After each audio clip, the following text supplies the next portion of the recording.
Genèse 1, 28 va nous dire aussi, Dieu les bénit et Dieu leur dit, soyez féconds, multipliez, remplissez la terre et l'assujettissez, et dominez sur les poissons de la mer, sur les oiseaux du ciel, Shamahim, et sur tout animal qui se meut sur la terre.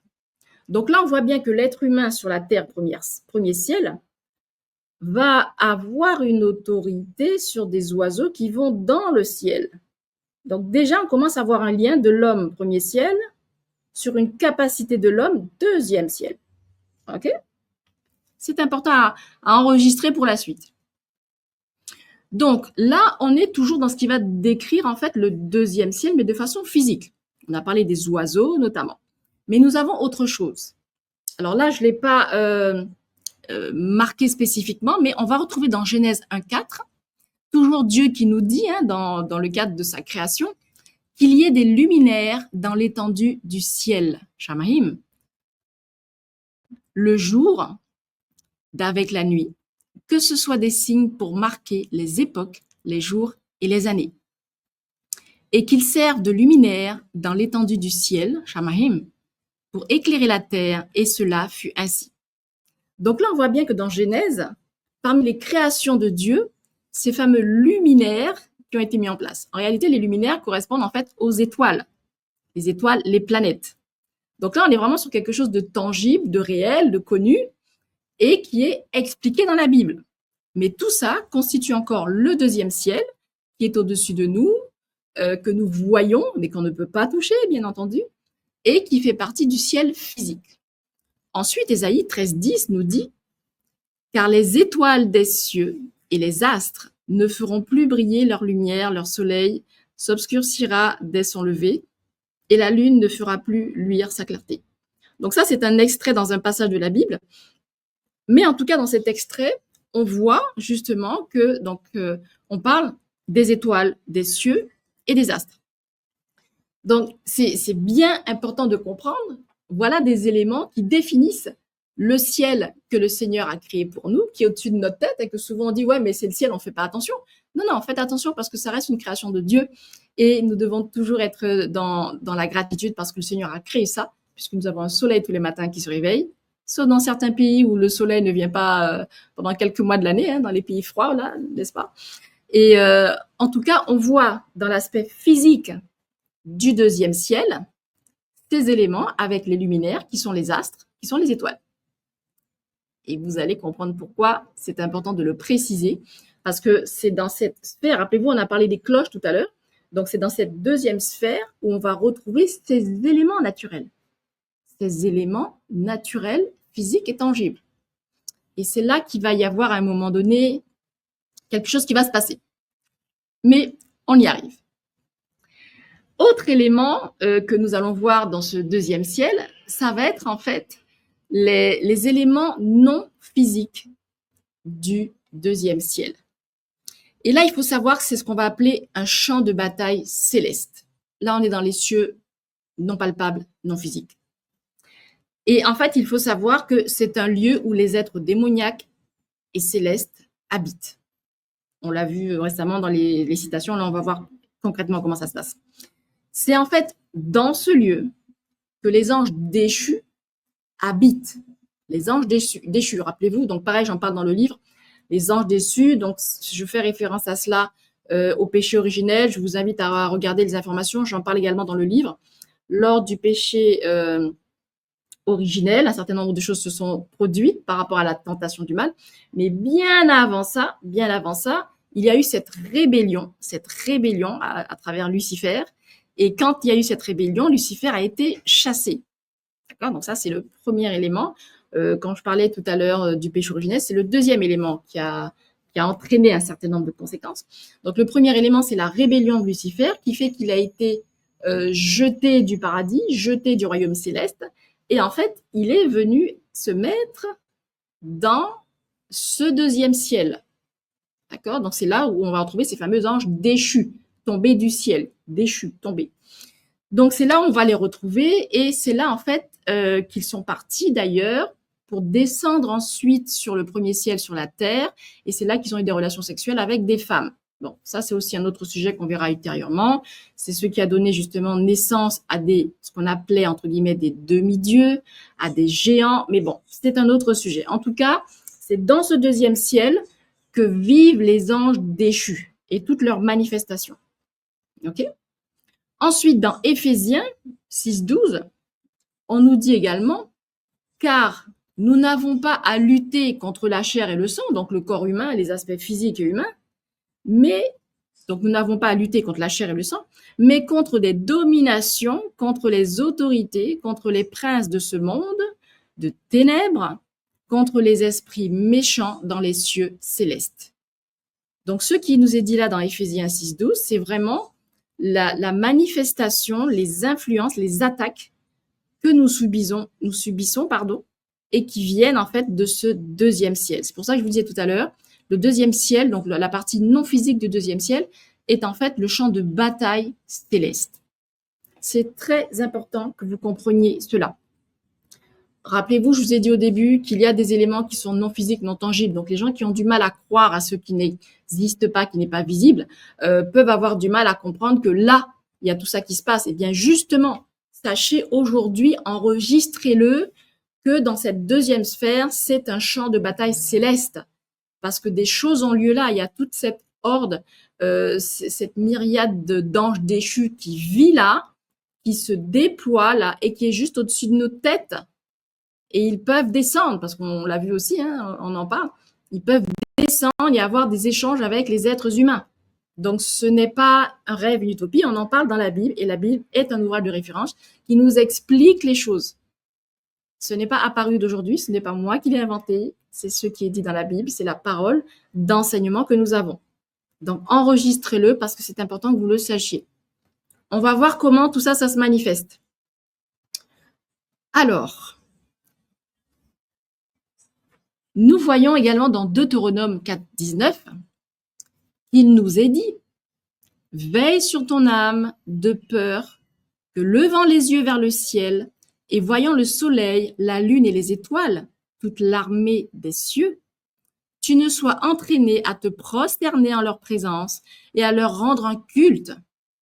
Ce sont des choses que l'Éternel ton Dieu a données en partage à tous les peuples sous le ciel tout entier. » Donc effectivement, tout le monde peut bénéficier, voir et recevoir aussi. Donc le soleil, c'est la chaleur, par exemple, hein, mais la lune, on la voit, et les étoiles, on les voit.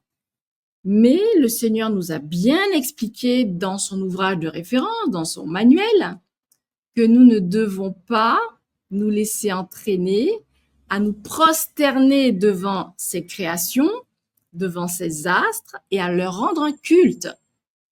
Et ce culte qui leur est rendu va en fait toucher notre âme. Rappelez-vous, notre sphère des émotions. D'accord?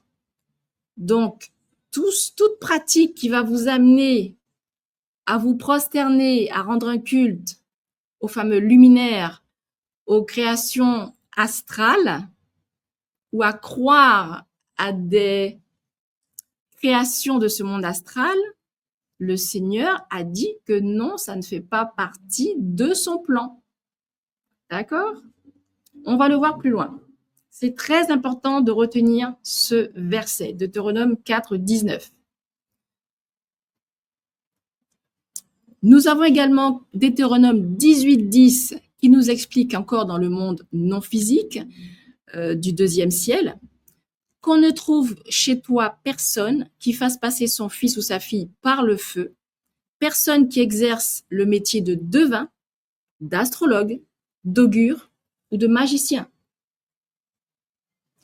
Les choses sont très claires. Donc comprenez bien que si vous avez des pratiques qui concernent cela, exercer des métiers de devin, d'astrologue, d'augure ou de magicien, pareil, ce n'est pas ce que Dieu nous demande. Ce n'est pas accepté. Je tiens à préciser une chose, parce que là on parle d'astrologue. Quand on parle d'astrologue, il faut faire la différence entre astrologue et astronome.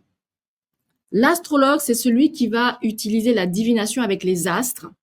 C'est ce qu'on va retrouver dans les horoscopes, par exemple.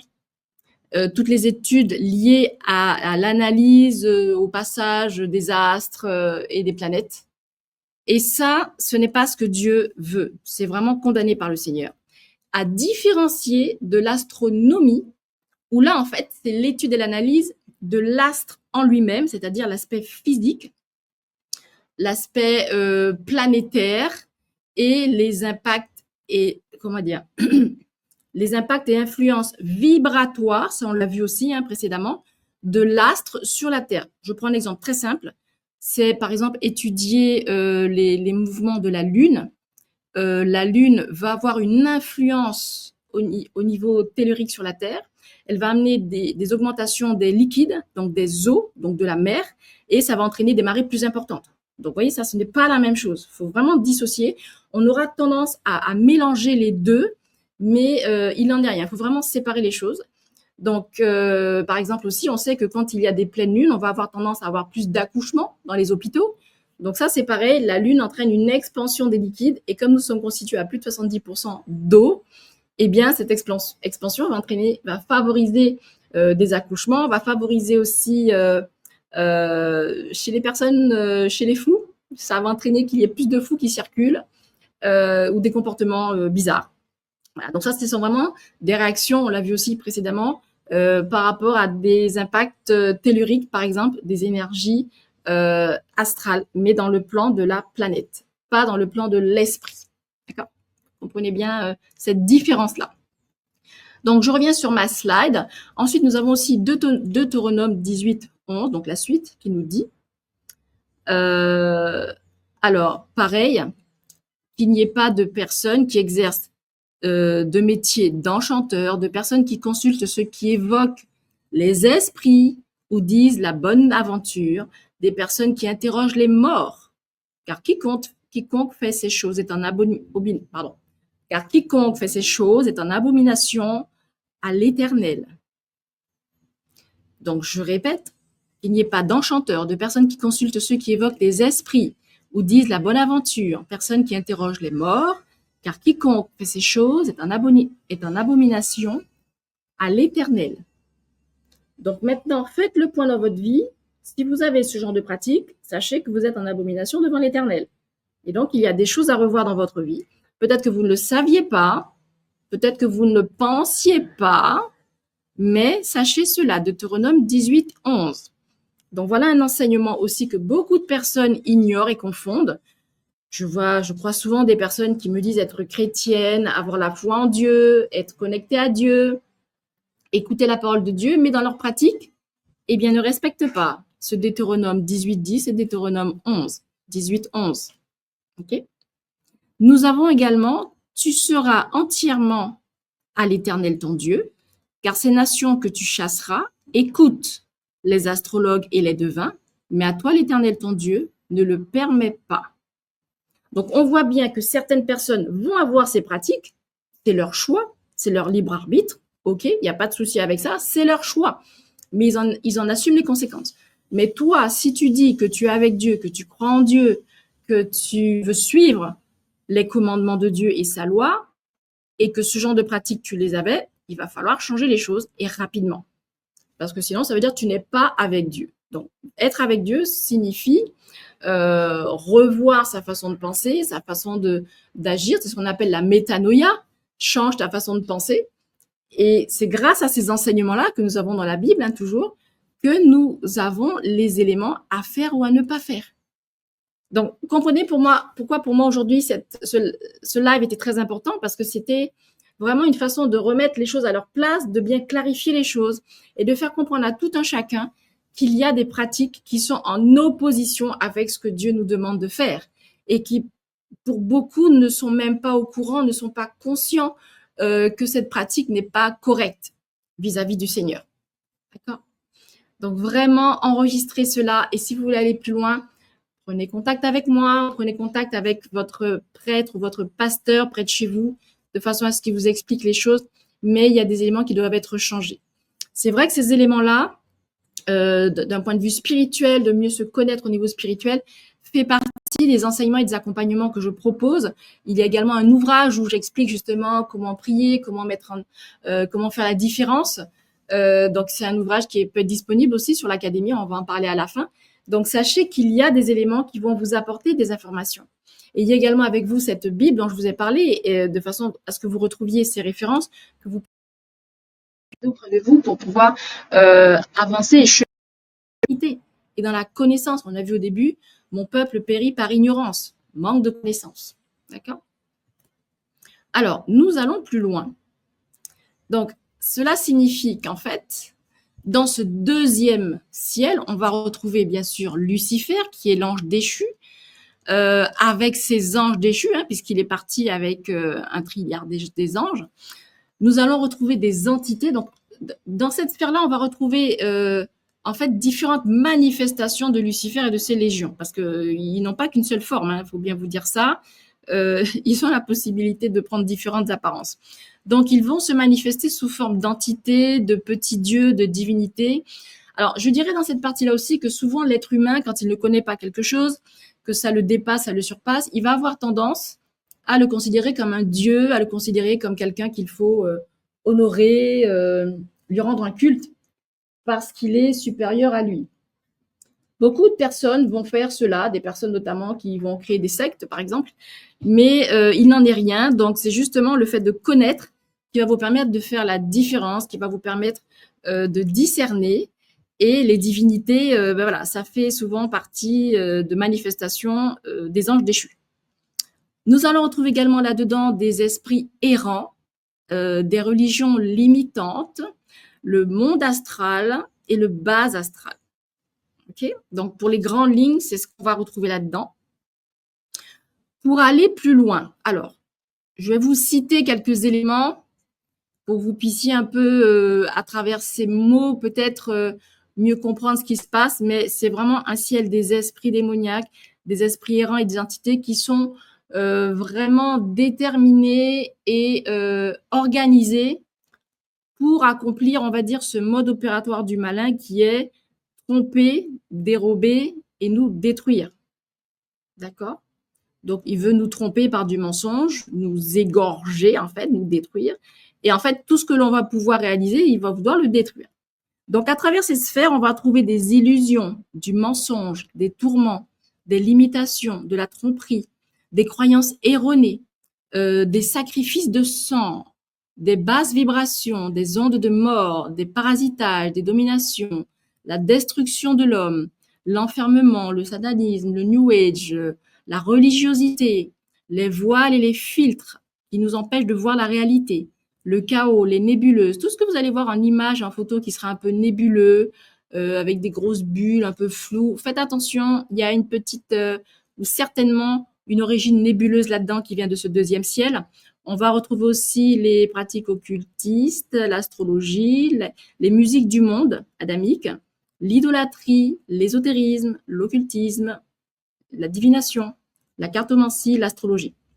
Alors, ce n'est pas une liste exhaustive, mais en tout cas des éléments qui vont vous permettre, j'espère, de vous mettre la puce à l'oreille et de comprendre qu'il y a un certain nombre de choses à mieux analyser, à discerner, parce qu'il y a peut-être des pratiques qui ne sont pas des pratiques correctes par rapport à votre foi et votre engagement avec Dieu, tout simplement. Tout simplement.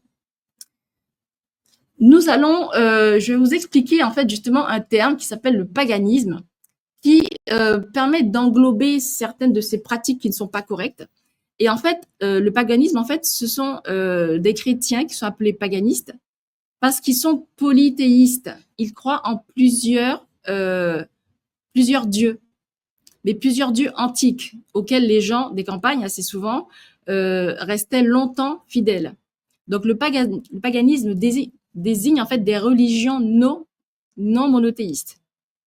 Le paganisme désigne des religions non monothéistes. Donc là aussi, il faut être vigilant parce que plusieurs personnes peuvent dire qu'elles sont avec Dieu, mais dans leur pratique, dans certains objets qu'elles ont dans leur maison, elles se retrouvent en fait à être à vouer des cultes, sans le savoir, à des divinités et des entités. Donc on est dans du polythéisme, et là ce n'est plus Dieu. D'accord? Donc ça s'appelle du paganisme. Enregistrez bien cela parce que beaucoup de personnes, je peux vous le dire, alors j'en parle parce que j'en ai fait partie à l'époque, parce que je ne savais pas, je n'avais pas les éléments pour discerner, je n'avais pas accès à ces informations-là. En tout cas, aujourd'hui, je suis là pour aider tous ceux qui cherchent et qui sont en quête de connaître Dieu, de savoir que ce genre de choses existe et que ce n'est pas correct d'avoir des pratiques paganistes parce que vous êtes avec plusieurs dieux. C'est polythéisme, d'accord? Une autre pratique aussi que l'on va retrouver et qui amène justement des confusions, des égarements de la part de chrétiens, donc on va retrouver l'animisme. L'animisme, en fait, c'est du latin animus, originaire de l'esprit, de l'âme. C'est la croyance en un esprit, une force vitale qui anime les êtres vivants, les objets, mais aussi les éléments naturels comme les pierres, le vent, ainsi que des génies protecteurs. Cette forme de religiosité qui imprègne la vie quotidienne, en fait, transcende les appartenances religieuses, y compris des musulmans et des chrétiens. D'accord? Et là aussi, c'est un aspect de religiosité que beaucoup de personnes ne réalisent même pas. Même pas. Donc, voyez-vous, je reviens sur ce fameux triangle dans le livre où j'explique justement les différents règnes de vie, donc à la page 92. On a quatre règnes de vie. Le premier, c'est le règne minéral, ensuite le deuxième, règne végétal, ensuite le règne animal et ensuite le règne de l'homme. L'homme est au-dessus de cette pyramide. Eh bien, cette pyramide clarifie justement qu'est-ce qu'il y a dans chacun de ces mondes. Et c'est là qu'on va retrouver, notamment dans les mondes 1 à 3, donc que ce soit les plantes, les animaux ou les minéraux, où des personnes vont vouer des cultes, vont croire que ces niveaux-là sont des éléments qui sont supérieurs à eux, qui peuvent leur apporter de la vitalité, de l'énergie, et on est dans de l'animisme. Ce n'est pas être dans la foi en un Dieu. Ces choses ne sont que des créations de Dieu, donc elles sont en dessous de nous, elles viennent après nous, en termes d'éléments qui dominent la création de la terre. Donc, c'est vraiment à travers ces paroles de la Bible que l'on va connaître ces informations-là. Toute personne qui a ces pratiques ne peut pas s'en rendre compte parce qu'elle n'a jamais eu accès à ces versets, à ces paroles de la Bible qui nous expliquent en fait les choses. Tout simplement, c'est qu'elles considèrent, oui, elles sont une création de Dieu, mais elles ont oublié le reste de la création de Dieu et surtout quel est notre rang, nous, en tant qu'êtres humains, au niveau corps, âme et esprit, par rapport à toutes ces autres choses qui existent. Je citerai très rapidement des personnes que j'ai entendues et qui me disaient qu'elles veulent se connecter aux énergies des pierres, aux énergies des arbres, aux énergies des animaux, aux énergies des baleines, et que ce sont les baleines qui vont sauver la planète. Donc, excusez-moi, mais ça, c'est de l'animisme. Après, si c'est votre croyance, si c'est votre niveau de foi, c'est votre choix personnel, il n'y a aucun problème avec ça. Cependant, ne venez pas dire que vous croyez en Dieu, que vous êtes monothéiste et que vous avez un Dieu qui est votre Dieu créateur que vous louez, que vous adorez, à qui vous apportez un culte et que vous honorez. Ce n'est pas compatible. Donc, vous devez faire un choix, si jamais vous ne le saviez pas. Aujourd'hui, prenez vos responsabilités. Soit vous continuez dans votre voie, mais là, vous n'êtes pas un chrétien qui croit en Dieu, en un seul Dieu. Vous êtes animiste, vous êtes polythéiste, ou vous êtes paganiste. Ce sont les termes qui expliquent en fait votre pratique. Mais vous avez une pratique, donc reconnaissez-le déjà, vous avez une pratique. Mais en ce qui concerne la foi en Dieu, il faut comprendre que ça n'est pas compatible et que le Seigneur ne veut pas de ça, tout simplement. Donc je le dis en respectant la volonté de chacun, bien entendu. C'est votre choix d'avoir pris cette voie. En tout cas, aujourd'hui, mon intention, c'est de pouvoir vous expliquer les choses, vous clarifier les choses pour que vous soyez en connaissance et que vous puissiez prendre la bonne décision et que vous puissiez faire le bon choix. Comme je l'ai dit au début de cette séance, mon peuple périt par ignorance. Et sachez que certains choix que vous allez faire peuvent vous amener sur des voies de perdition, des voies de destruction personnelle et des voies de... Bref, des voies définitives de destruction personnelle. Ok ? Ça, c'est tout un sujet que l'on pourra aborder ultérieurement. Mais là, aujourd'hui, comprenez cela. Autre point que je voudrais... Alors, hop, je vais revenir sur mes slides. Allez, hop, on se reconnecte les slides là. Voilà. Donc, on a vu le principe de l'animisme. Et nous allons aussi retrouver différents autres profils que je ne vais pas forcément développer là maintenant, mais on va retrouver dans le monde astral tout ce qui va être ésotérisme, occultisme, religion des maîtres, polythéisme, syncrétisme, chamanisme et animisme. On l'a vu tout à l'heure. Donc je vous en ai cité que quelques-uns, mais sachez qu'il existe plusieurs déclinaisons de certaines de ces pratiques qui sont en fait utilisées dans ce deuxième ciel, ce ciel des esprits. Là, je vous montre un autre exemple de pratiques qui vont se faire dans le deuxième ciel. Peut-être avez-vous déjà connu ces différentes pratiques où on va parler justement de différents ciels. Enfin, on ne va pas parler de ciel dans ce monde-là, on va parler de corps subtils. Le premier à gauche, c'est ce qu'on va voir dans les corps subtils avec le bouddhisme, où on va retrouver, alors il y a vraiment plusieurs corps, il y en a 7 je crois. On va retrouver différents corps qui sont expliqués, mais là pareil, c'est une pratique spirituelle bouddhiste. Donc ce n'est pas la pratique avec Dieu, c'est différent. Et on l'a vu, ça fait là vous allez retrouver des divinités, et donc vous avez compris à quel ciel il appartient. Bien sûr, je connais plusieurs personnes qui sont dans ce cadre-là, de choix spirituels, mais ça reste leur choix. En tout cas, comprenez, si vous voulez être chrétien, si vous voulez suivre le chemin de Dieu, que du coup, cette pratique n'est pas compatible avec Dieu. Même si, d'un premier abord, il vous explique que tout est compatible, non, ce n'est pas le cas. Selon ce que nous venons de voir précédemment, selon les versets de la Bible, ce n'est pas compatible. Ensuite, nous allons retrouver aussi dans le cadre des profils de New Age ou de l'ésotérisme, ces différents corps. Là, ils vont parler de corps, donc le corps divin, le corps bouddhique, causal, mental, émotionnel, éthérique et physique. Ce sont quelques éléments qu'on retrouve un petit peu dans ce que je vous ai présenté, mais ce n'est pas du tout les mêmes contenants. Donc là, et puis alors surtout le New Age, comprenez bien que ce n'est pas du tout divin, mais vous êtes vraiment dans le deuxième ciel, d'accord? Ça aussi, c'est tout un sujet que l'on pourra aborder, mais vraiment, quand vous voyez New Age ésotérisme, ce n'est pas Dieu. Ok, donc c'est pareil, ça reste votre choix en termes de pratique, mais ne dites pas que vous êtes avec Dieu quand vous êtes dedans. Autre élément qu'on va retrouver aussi, et qui lui, c'est aussi associé à des pratiques thérapeutiques, à savoir le Reiki, où là, pareil, on va énormément retrouver des éléments du deuxième ciel, des entités, des divinités qui sont présentes ici. Vous voyez le côté nébuleuse des couleurs. Là, on est vraiment des petites lumières. Il y a beaucoup d'éléments qui concernent les lumières, les chakras aussi. Mais pareil, c'est un monde qui existe, qui est très répandu, mais qui n'est pas le monde de Dieu. Donc, si vous êtes chrétien et que vous le pratiquez, il va falloir que vous fassiez un choix, parce que du coup, c'est pas ce que Dieu veut. Ok ? Et pourtant, effectivement, c'est connu comme étant une pratique qui fait du bien, qui soulage, qui amène du bien-être. Certes, mais au-delà de l'aspect physique, il y a un aspect non physique du deuxième ciel qui est présent à travers cela. Autre pratique également que je vous montre, où on retrouve justement plusieurs sphères et plusieurs corps énergétiques. On va le retrouver en géobiologie avec ce genre d'éléments de mesure. On le retrouve aussi dans la pratique des chakras, des pendules et de l'occultisme. Ou pareil, on va vous parler de différents niveaux énergétiques et de différents niveaux spirituels. Donc pareil, sachez que là aussi, ce sont des pratiques qui vous amènent dans des sphères du deuxième ciel et que vous n'êtes pas avec Dieu. Donc là maintenant, vous avez des éléments.